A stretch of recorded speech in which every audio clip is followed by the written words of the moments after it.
அஸ்ஸலாமு அலைக்கும். Hi friends, எல்லாரும் எப்படி இருக்கீங்க? உங்களோட ஸ்டைல்ல சிக்கன் கிரேவி ரெசிபி அப்லோட் பண்ணுங்கக்கான்னு சொல்லிட்டு கேட்டிருந்தீங்க. என்னோட ஸ்டைல்ல ரொம்ப ரொம்ப சிம்பிள் அண்ட் டேஸ்ட்டா எப்படி செய்யலான்னு பார்க்கலாம். சிக்கன் கிரேவி செய்கிறதுக்கு 1 கிலோ அளவுக்குள்ள சிக்கன் எடுத்திருக்கேன். அதுக்கு ஒரு பேனில் 4 டேபிள் ஸ்பூன் அளவுக்கு ஆயில் சேர்த்துக்கோங்க. ஆயில் நல்லா ஹீட் ஆனதுக்கப்புறமா பட்டை, கிராம்பு, ஏலக்காய் தூள் வந்துட்டு சின்ன ஸ்பூனால் 1 ஸ்பூன் ஆட் பண்ணியிருக்கேன்.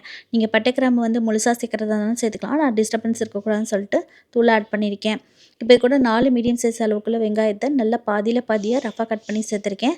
வெங்காயத்தை நல்லா உதிர்த்து விட்டு ஆட் பண்ணிக்கோங்க. அப்போ தான் சீக்கிரமாக வதங்கி வரும். அது மட்டும் இல்லாமல் வெங்காயம் வந்து இந்த அளவுக்கு கலர் மாறி இருக்கணும். அப்போ தான் கிரேவியோட கலர் வந்து சூப்பராக கிடைக்கும்.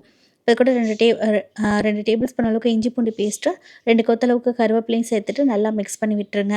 இஞ்சி பூண்டோட இஞ்சி பூண்டு வந்துட்டு நல்லா ஃப்ரெஷ்ஷாக அரைச்சி ஆட் பண்ணிக்கோ. அதுவுமே வந்து டேஸ்ட் ரொம்ப நல்லாயிருக்கும். இப்போ இஞ்சி பூண்டு சேர்த்துட்டு லைட்டாக மிக்ஸ் பண்ணி விட்டாச்சு. இப்போ இது கூட வந்துட்டு ஒரே ஒரு மீடியம் சைஸ் அளவுள்ள தக்காளி வந்துட்டு நல்லா ஃபைனாக அரைச்சி ஆட் பண்ணிக்கிறேன். இது வந்துட்டு நல்லா கிரேவி கிடைக்கிறனால நான் ஆட் பண்ணிக்கிறேன். உங்களுக்கு வேணாம்னு நினச்சிங்கன்னா இந்த ஸ்டெப் வந்து ஸ்கிப் பண்ணிக்கலாம். நம்ம முழுசாவும் தக்காளி ஆட் பண்ணிக்க போகிறோம்.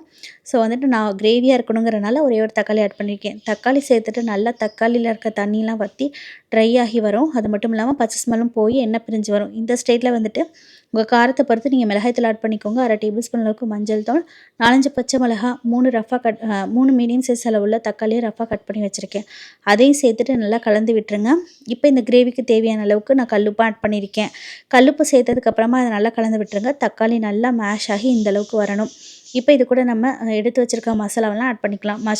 மசாலாவோட அளவு என்னென்ன மசாலான்னு சொல்லிட்டு கேப்ஷனில் கொடுக்குறேன். தேவைப்படுறவங்க செக் பண்ணிக்கோங்க. இப்போ நம்ம எடுத்து வச்சு இந்த மசாலாலாம் ஆட் பண்ணிவிட்டு நல்லா கலந்து விடும்போது நமக்கு ட்ரை ஆகும்.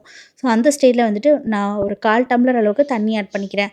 தண்ணி சேர்த்துட்டு மசாலாவில் இருக்கிற பச்சை ஸ்மெல் எல்லாம் போகிற வரை நல்லா மிக்ஸ் பண்ணி விட்டுக்கோங்க. மசாலாவில் எண்ணெய் பிரிஞ்சு வந்ததுக்கப்புறமா 2 டேபிள் ஸ்பூன் அளவுக்கு நான் தயிர் ஆட் பண்ணியிருக்கேன். தயிரையும் சேர்த்துட்டு நல்லா கலந்து விட்டுட்டு எண்ணெய் பிரிஞ்சு வந்ததுக்கப்புறமா கொஞ்சமாக புதினா, கொஞ்சமாக கொத்தமல்லியும் சேர்த்துட்டு நல்லா மிக்ஸ் பண்ணிடுங்க.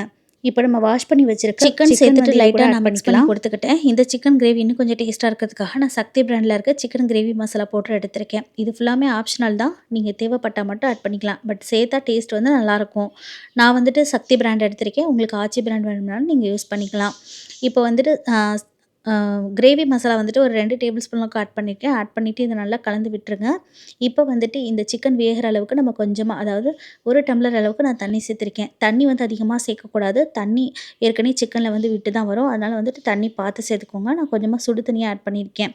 சுடு தண்ணி ஆட் பண்ணிவிட்டு நல்லா கலந்து விட்டுட்டு மூடி போட்டுருங்க. 7 to 8 நிமிஷம் நல்லா வேக விட்டுருங்க.